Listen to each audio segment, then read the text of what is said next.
Alright. Keep left. There's no one here.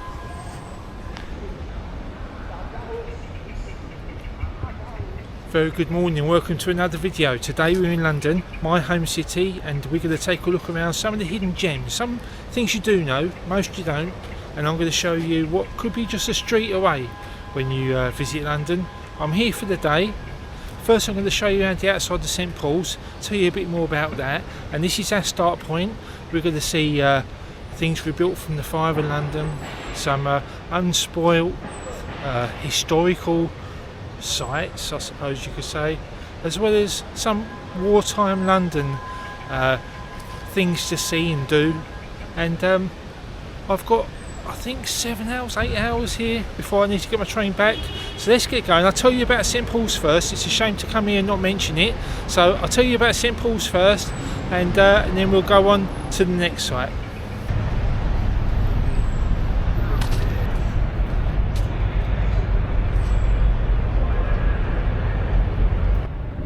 The present cathedral here was designed and built between 1675 and 1710. It was part of the bigger redesign of London and restructure of London after the Great Fire of London.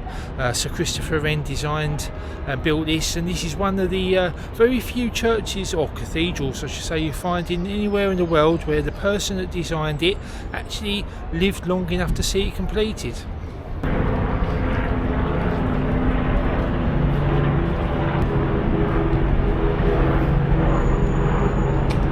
The dome on St Paul's Cathedral is 111 metres high. That's 365 feet, I think it was, I read. Amazing structure. I want to film this as part of a wider series, as I may have already mentioned. I'm going to be looking at York Cathedral and Durham Cathedral, so I'm going to be coming back here later on in the year to film inside and tell you all about the amazing people that had their funerals here and actually buried here. Fabulous building, fabulous.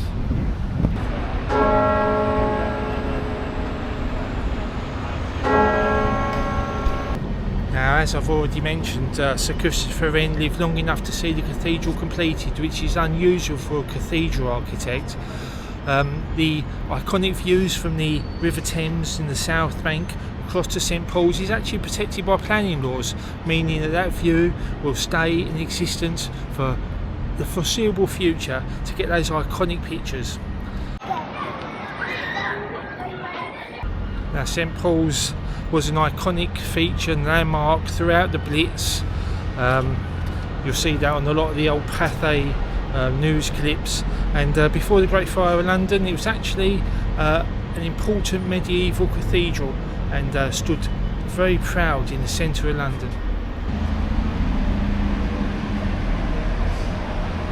Now, as I mentioned on my YouTube post, because of the heat I actually had to move the dates on my foreign trip that I was due to make. So a couple more trips within the UK until I go abroad again.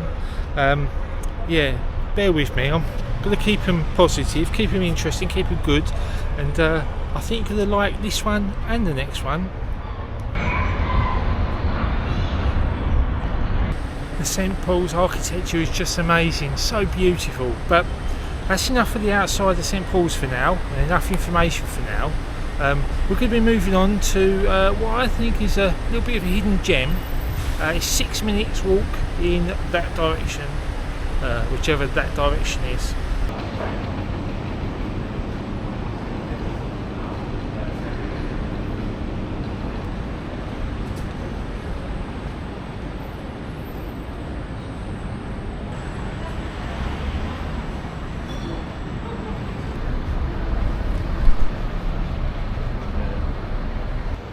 So behind me is St Aldermary's church. Now it's now host Café, and this is a real hidden gem because just off of the main road there you can come in, sit inside a medieval building which was rebuilt by that man Wren from St Paul's fame again as part of his London remodelling after the Great Fire of 1066.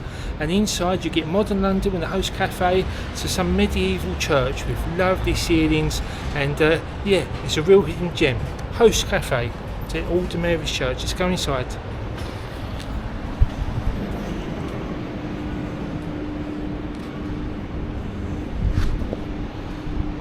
And here you're walking on all the old tombstones and grave markers before you enter the church itself.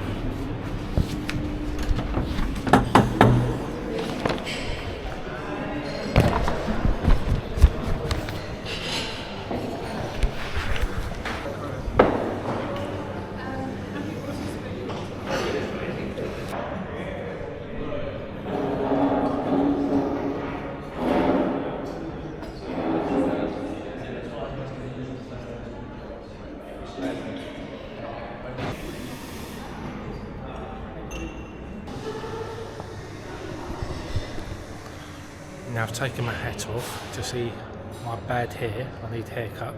But this is probably one of the more unusual cafes you'll find in London. Yeah, church and a cafe in one, so it raises money for the church, but yeah, a real hidden gem. Part of the Great Fire of London rebuild in 1066. Sir Christopher Wren.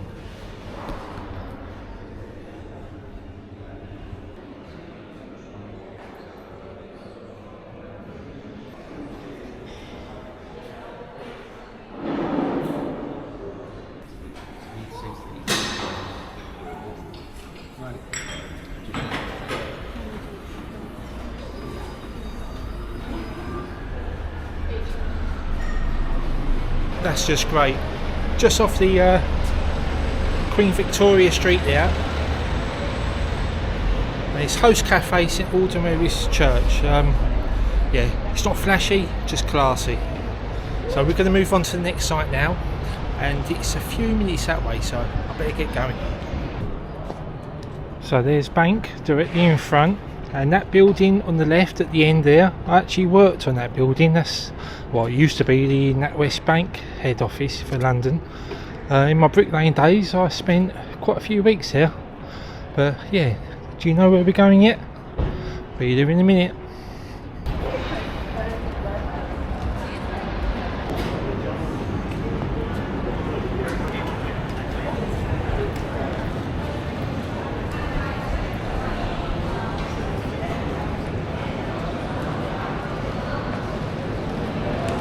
So this is Leadenhall Market, designed by Sir Horace Jones of Tower Bridge fame and other markets around London. Now it was in Harry Potter and the Philosopher's Stone. It has the upmarket outlets. If you want to come here for a nice drink or a pizza, it's a place to be. It dates back to medieval times, to the Roman times.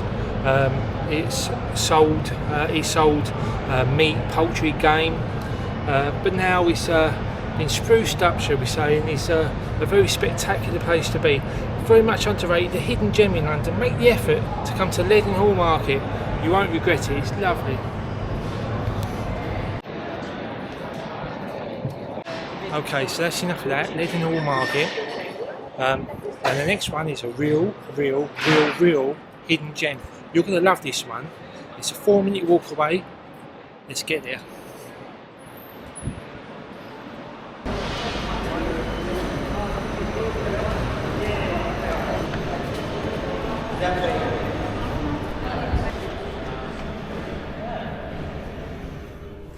Yes, Lillian.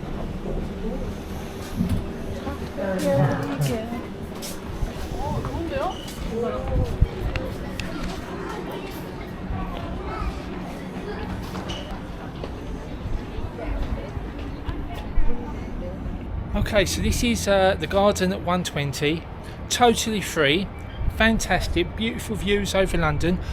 Down the road is Sky Garden. Now that's not free, you've got to pay for that, and you've got to book months in advance.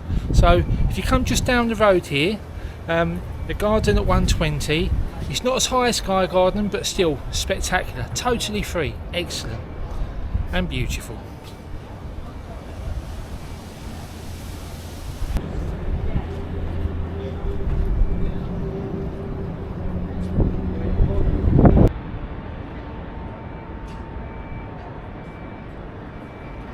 Now the Sky Garden opened in 2019. From up here you'll get views of the Gherkin, the Shard, Tower Bridge, St Paul's. Yes, not as high as Sky Garden as I say, but Garden at 120, that's 120 Fenchurch Street, the Fen building I think it's called. Yeah, spectacular, you must visit this place.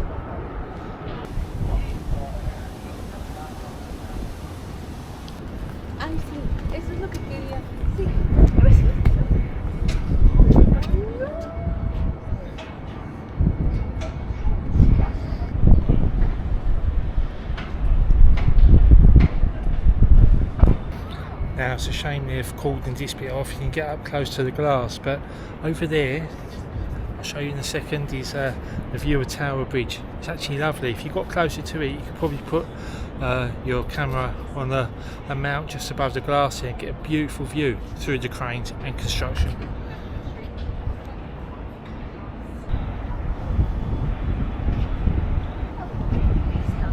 And here we have the walkie-talkie building. Now they had to change all the glass in the walkie-talkie building because it was reflecting the sun's rays and melting and burning things down on ground level. So they had to change all the glass in the whole facade of the building, on the south side anyway.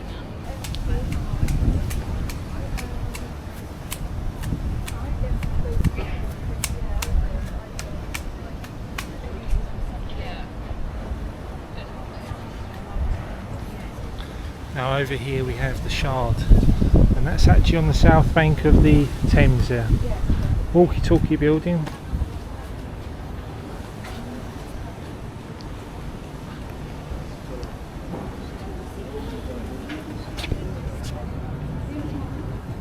And yes, I'm holding on. And in the distance here you can see the BT Tower. And it's also great for people like me who like airplane spotting because the aircraft at Heathrow goes straight over the top or just by. Yeah, if you like plane spotting in London, come here.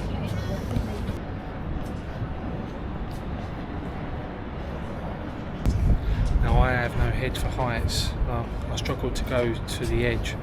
These crane operators here, all the way up in their cabs working on a construction site. I don't know how they do it. I'm struggling.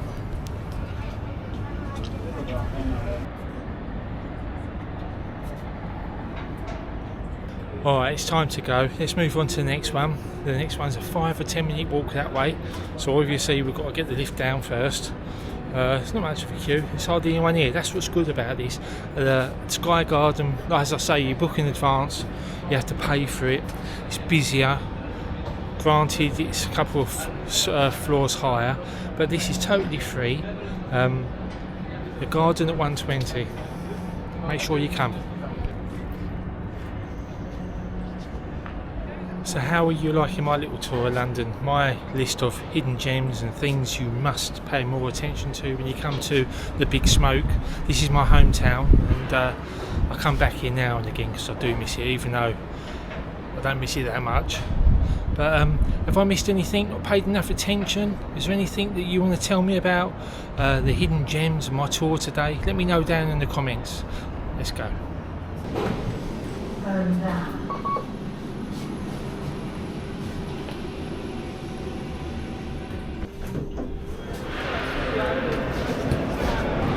Now I stopped to buy myself a drink back there, but on the way here I was walking past the Sky Garden. And just to reinforce my message, there must have been easily 100 people waiting, queuing out in the street to get up there. So yeah, I'm a winner.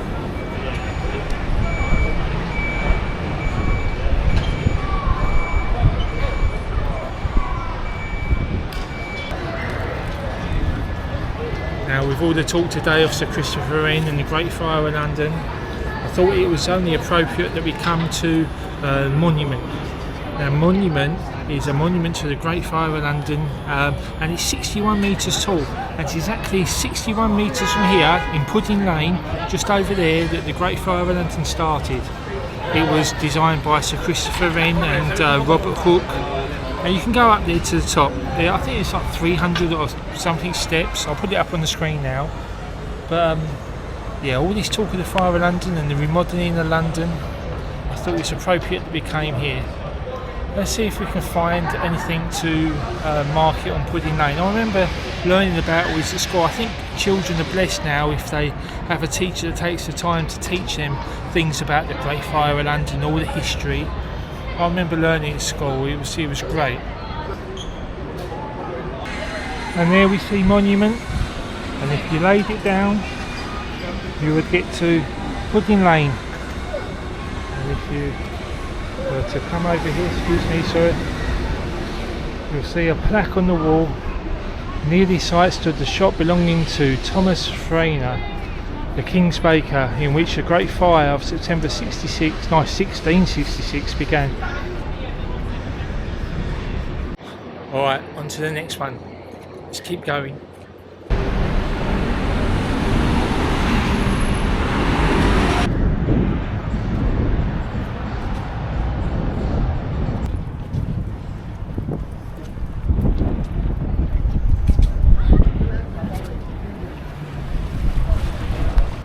So the next thing I want to show you is a Millennium Bridge, if I can say it.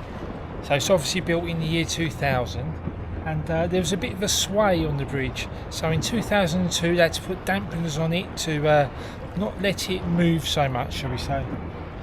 Yeah, you get views of St Paul's over to Bankside. The iconic views of St Paul's are filmed from there, and it appeared in the film Harry Potter Again and the Half-Blood Prince.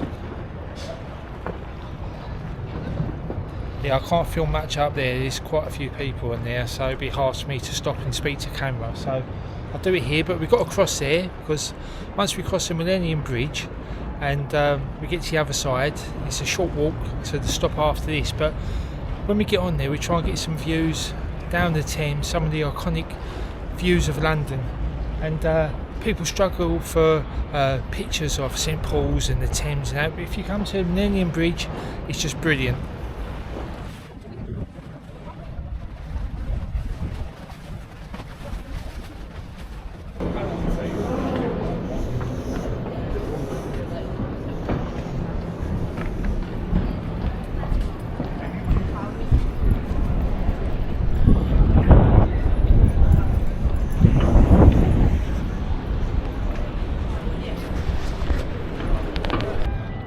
Okay, at the end there you can see the Tower of London, and you've got the Shard, you've got the city over there where we were not so long ago, and St Paul's to my left.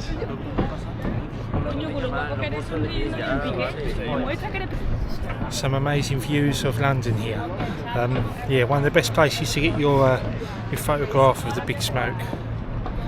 Oh, and I just found out that the screws come out of my glasses arm, so I'll have to find the Specsavers or something. And this side, I think that's Blackfriars Bridge there. Yeah, it is Blackfriars Bridge, just there. So we started the trip getting off at City Thameslink over that way, and we walked to St Paul's to start the video there. So down this way, it's the city. You can see the MOD buildings just about there. You can feel movement in the bridge. I don't know what it was like before they put the dampers in, but yeah, it still moves a bit now. Yeah, some great views from Millennium Bridge, but let's go. We've got to go south of the river now, about a 15-minute walk, and this is definitely a hidden gem.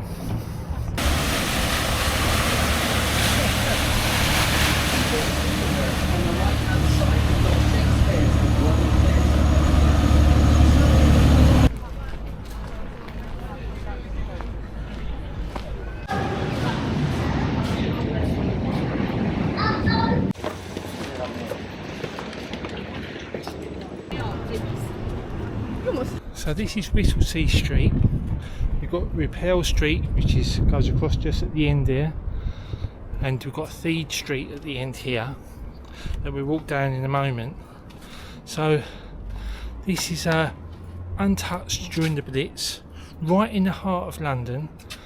It's fantastic. You can see exactly what housing was like here and what it looked like a couple hundred years ago. It was missed by all the bombs during the Blitz, and this was built by the Roupell family. I think they might have changed the street names. I think it was named after his sons and daughters. I'll put that up on the screen, all the history of it. But it was funded by a rich man called Roupell, and for his children they got the street named after them each. And this shows you exactly what it was like a couple of hundred years ago here in the heart of London. Fantastic.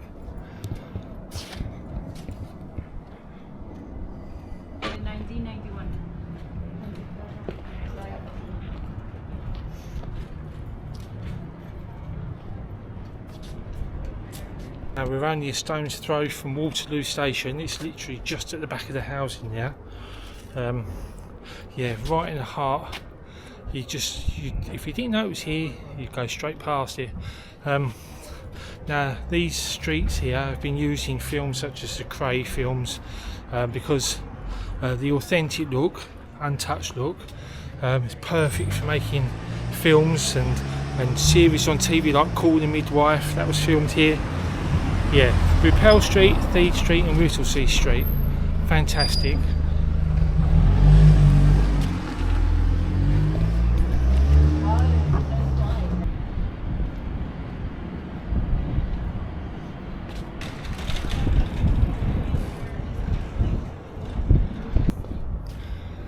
Now, if you look, what you'll be able to find in Roupell Street and the streets around it are the fire plaques that are on the houses.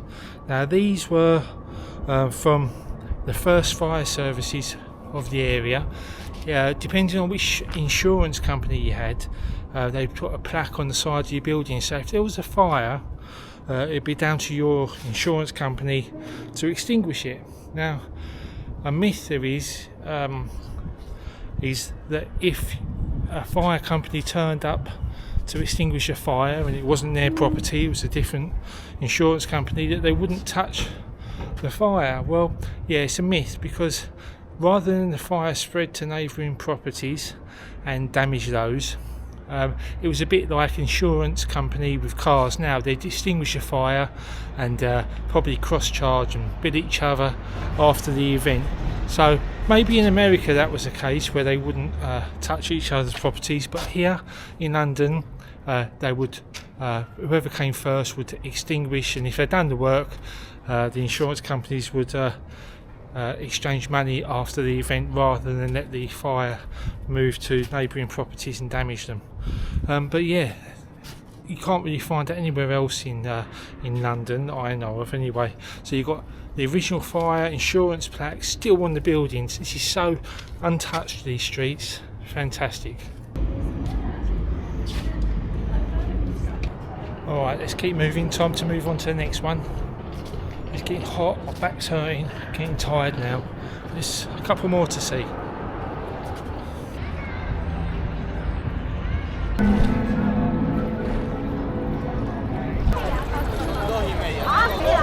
So behind me is Parliament. My dad used to work there for 18 years, Sergeant Armed Staff he used to work for. Every time I see the place it reminds me of him. He used to tell me all sorts of stories about how you would have politicians sword fighting with umbrellas. I went in there once up to the one of the bars in there, and I remember seeing all these MPs that you see on TV and how amazed I was to see them. But as you get older you realise they're all pretty useless.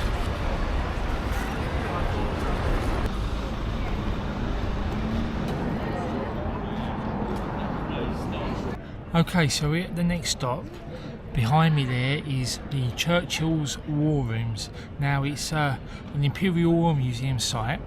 If you've seen any of my other videos where I've mentioned it, I've been a member of the Imperial War Museums for about 12 or 13 years, but this is the first time I've come to see Churchill's War Rooms. Now, what I know about them is, unlike all the other Imperial War Museum sites, this one didn't need mocking up. It's basically kept exactly how it was during the Second World War, where the Churchill, obviously, and his war cabinet ran a fight against German Nazis, and this was staffed 24 hours a day, 7 days a week, even during the Blitz. It was always someone there. So I'm here a little bit early. I think I'm about 40 minutes early, so I'm going to see if they let me in earlier than my booking time. So when you're a member of the Imperial War Museums, this doesn't actually cost you anything. You just need to book online, put in your membership number, and in you go. But I'll put the price on the screen now of how much it is to enter if you're not a member, and we're going to find out what it's like for the first time. This is the only thing today that I knew was there, but I'd never been to before. So let's go in and take a look. Churchill hated staples, so he wanted documents like lawyers have them with tags. Sorry. So the clock was his name for what the noise made of that.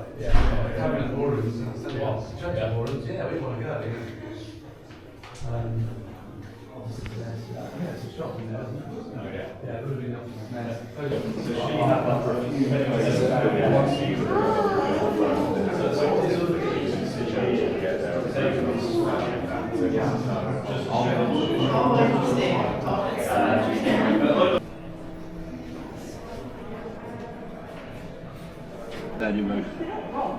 Never in the field of human comfort was so much owed by so many to so few.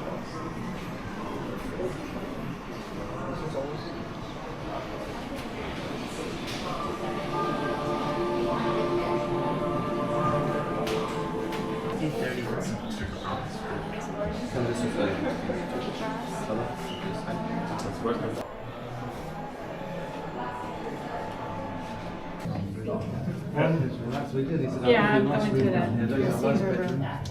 Big rug, lovely desk. Oh, that's true.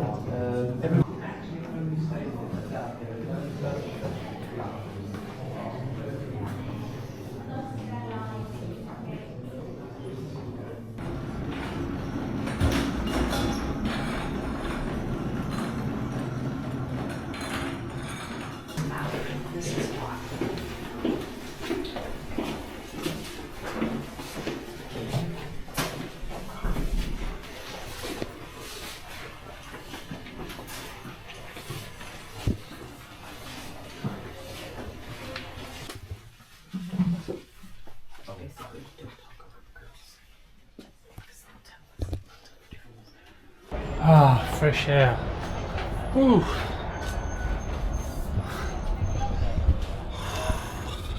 It was hot down there.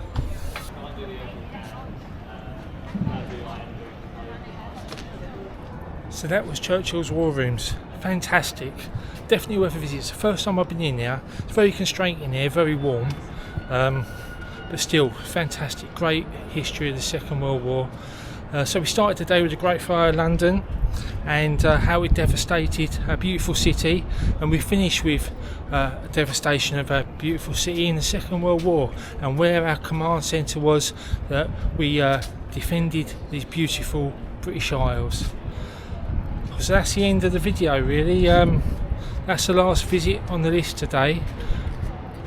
I've enjoyed my day, hope you have too. That's my little list of hidden gems and things that I know around London that people quite often miss. The Churchill War Rooms was the first for me, but everything else, I hope I've given you a little bit of information about what you can see off of the beaten track and what you can miss if you just don't stop and go back a street or two. Anyway, thanks for watching, I appreciate it lots. There is a trip abroad coming up. Like, as I say, it was so hot I had to move the trip abroad that I had booked, so we can have a couple more videos from the UK and then I'm off abroad.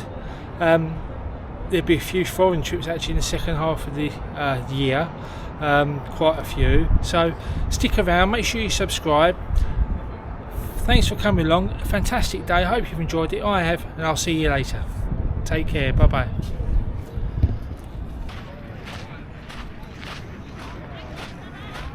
bye.